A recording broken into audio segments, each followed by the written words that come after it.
হয়েছিল কিন্তু ফাঁসি হয়নি। আমরা জানি সিলেটের বদরুলের কিন্তু নামে মাত্র একটা বিচার হয়েছে কিন্তু তার ফাঁসি হয়নি।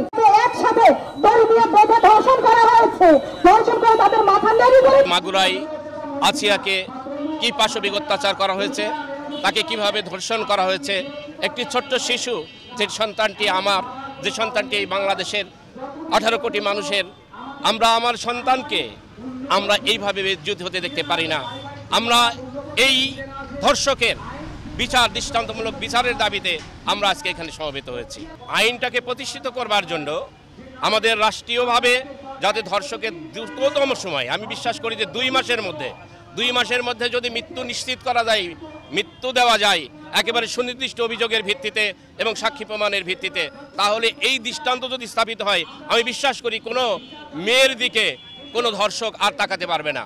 সেই ক্ষেত্রে আমি মনে করি যে ধর্ষণ কমে যাবে এবং আমি বিশ্বাস করি এদেশে ন্যায় বিচার প্রতিষ্ঠিত হলে আমি সেই জায়গা থেকে মানুষ উপকৃত হবে, সমাজ উপকৃত হবে, রাষ্ট্র উপকৃত হবে।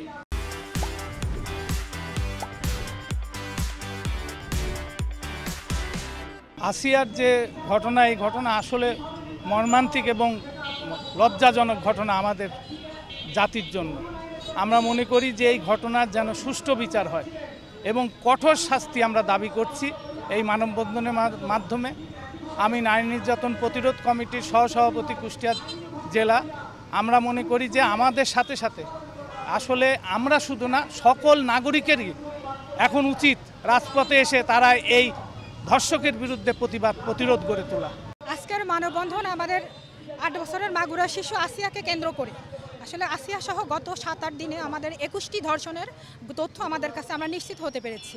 আমাদের আজকের কুষ্টিয়াবাসীর পক্ষ থেকে, মানবাধিকার সংগঠনের পক্ষ থেকে এবং অ্যাডাবের পক্ষ থেকে আমাদের কুষ্টিয়াবাসীর দাবি, ধর্ষণের মধ্যে একটা জঘন্য অপরাধের ক্ষেত্রে 15 দিনের মধ্যে তদন্ত শেষ করতে হবে।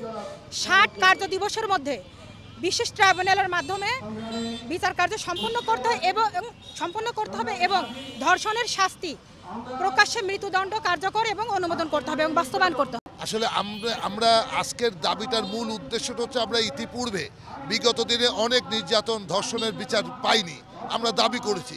কিন্তু আমরা মনে করছি এখন যেহেতু নির্দলীয় তত্ত্বাবধায়ক সরকার আছেন, যে সরকারের তড়িৎ সিদ্ধান্তে এবং এই আসিয়ার ঘটনার দৃষ্টান্তমূলক শাস্তির জন্য বাংলাদেশের নারীর প্রতি সহিংসতা, ধর্ষণ এগুলো কিন্তু কমবে। দৃষ্টান্তমূলক একটা শাস্তি আমরা দাবি করছি এই সরকারের উদ্যোগে। আপনারা সকলেই পোশাকটাকে ভিকটিম করে দেখছেন, কিন্তু আমার প্রশ্ন প্রত্যেকটা পুরুষের কাছে যে আপনারা যে পোশাকের কথা বলছেন, আপনারা প্রত্যেকটা পুরুষ কি হচ্ছে যে বোরখা পরে সেই নারীর দিক থেকে নিজের দৃষ্টি সংযত রাখছেন, নাকি যে 3 পিস পরছে, ওয়েস্টার্ন পরছে, নাকি যে 8 বছরের বয়স আসিয়ার দিক থেকে? আপনারা কিন্তু কোনো জায়গাতেই নিজেদের দৃষ্টিকোণ সংযত করতে পারছেন না। তো আমাদের দাবি হচ্ছে প্রত্যেকটি ধর্ষককে এবং প্রত্যেকটি পুরুষকে, প্রত্যেকটি নারীর দিকে তাদের দৃষ্টি সংযত করতে হবে এবং এরপরেও যারা ধর্ষণের চেষ্টা করবে তাদেরকে অবশ্যই উপযুক্ত শাস্তি দিতে হবে।